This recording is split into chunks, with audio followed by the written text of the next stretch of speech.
கோவையில் நேஷனல் சிலம்பம் மற்றும் sports academy சார்பாக இரண்டாவது தமிழ்நாடு சிலம்பம் சாம்பியன்ஷிப் போட்டி நடைபெற்றது. இதில் தமிழகத்தின் பல்வேறு பகுதியிலிருந்து மாணவ மாணவிகள் உட்பட 1000க்கும் மேற்பட்டோர் கலந்து கொண்டனர். தேசிய சிலம்பம் மற்றும் ஸ்போர்ட்ஸ் அகாடமி சார்பாக இரண்டாவது தமிழ்நாடு சிலம்பம் சாம்பியன்ஷிப் போட்டி கோவை SNS கல்லூரி வளாகத்தில் நடைபெற்றது. முன்னதாக நடைபெற்ற துவக்க விழாவில் நேஷனல் சிலம்பம் மற்றும் ஸ்போர்ட்ஸ் அகாடமியின் நிறுவனர் நந்தகுமார் தலைமை தாங்கினார்.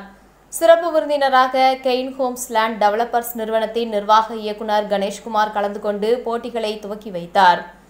இந்த போட்டியில் சென்னை, மதுரை, திருச்சி, ஈரோடு, நாமக்கல், தஞ்சை, கோவை என தமிழகத்தின் பல்வேறு பகுதியிலிருந்தும் 1000க்கும் மேற்பட்ட போட்டியாளர்கள் பங்கேற்றனர்.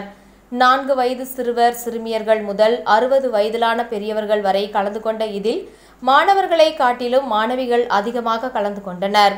ஒற்றை சிலம்பம், இரட்டை சிலம்பம், நடுக்கம்பு, ஒற்றை சுருள் வாழ்வீச்சு, நெடுக்கம்பு, வேல்கம்பு வீச்சு, வாள் கேடயம், குத்துவரிசை, அடிமுறை உள்ளிட்ட பல்வேறு போட்டி பிரிவுகளில் நடைபெற்றன. தமிழர் பாரம்பரிய கலைகளை மீட்கும் விதமாக தொடர்ந்து 2வது ஆண்டாக நடைபெறும் இதில் சிறு குழந்தைகள், மாணவ மாணவிகள் கம்புகளை அசத்தலாக சுற்றியது அங்கு கூடியிருந்த பார்வையாளர்களை வியப்பில் ஆழ்த்தியது. முன்னதாக செய்தியாளர்களிடம் பேசிய தேசிய சிலம்பம் மற்றும் ஸ்போர்ட்ஸ் அகாடமியின் நிறுவனர் நந்தகுமார், தமிழக அரசு சிலம்ப விளையாட்டுக்கென இடஒதுக்கீடு அறிவித்துள்ளதால் தற்போது சிலம்பத்தை கற்பதற்கு மாணவர்களிடம் ஆர்வம் அதிகரித்துள்ளதாக கூறினார். கன்னியாகுமரியில் களரி, அடிமுறை சிலம்பம், வர்மம் உள்ளிட்ட தமிழர் பாரம்பரிய தற்காப்பு கலை பயிற்சி மற்றும் ஆராய்ச்சிக்கான மையம் அமைக்கப்படும் என அறிவித்த தமிழக அரசுக்கும் விளையாட்டுத்துறை அமைச்சர் உதயநிதிக்கும் நன்றி தெரிவிப்பதாக கூறினார். என் பேர் நந்தகுமார். நான் நேஷனல் சிலம்பம் அண்ட் ஸ்போர்ட்ஸ் அகாடமியோட ஃபவுண்டர்.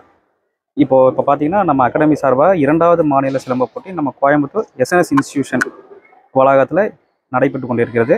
இதில் பார்த்தீங்கன்னா 12க்கும் மேற்பட்ட மாவட்டங்களில் குழந்தைகள், அதாவது 4 வயது குழந்தைகள்லேருந்து 45-50 வயது இருக்க அனைத்து மாணவர்களும் இந்த போட்டியில் கலந்து கொண்டு இருக்கிறாங்க.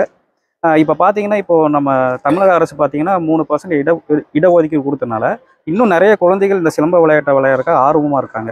அதுலேயும் பெண் குழந்தைகள் வந்து தற்காப்பு கலையில் ரொம்ப ஆர்வமாக இருக்காங்க. அதனால் எங்கள் சிலம்பம் குழு சார்பாக முதல்வராக எங்களை நன்றியை தெரிவிச்சுக்கிறோம்.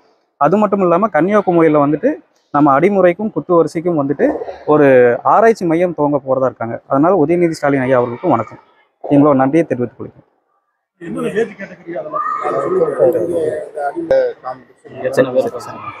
இப்போ பார்த்தீங்கன்னா இப்போ 12 மாவட்டத்திலிருந்து 1200 மேற்பட்ட மாணவர்கள் இந்த போட்டிக்கு கலந்து கொண்டு வந்திருக்கிறார்கள்.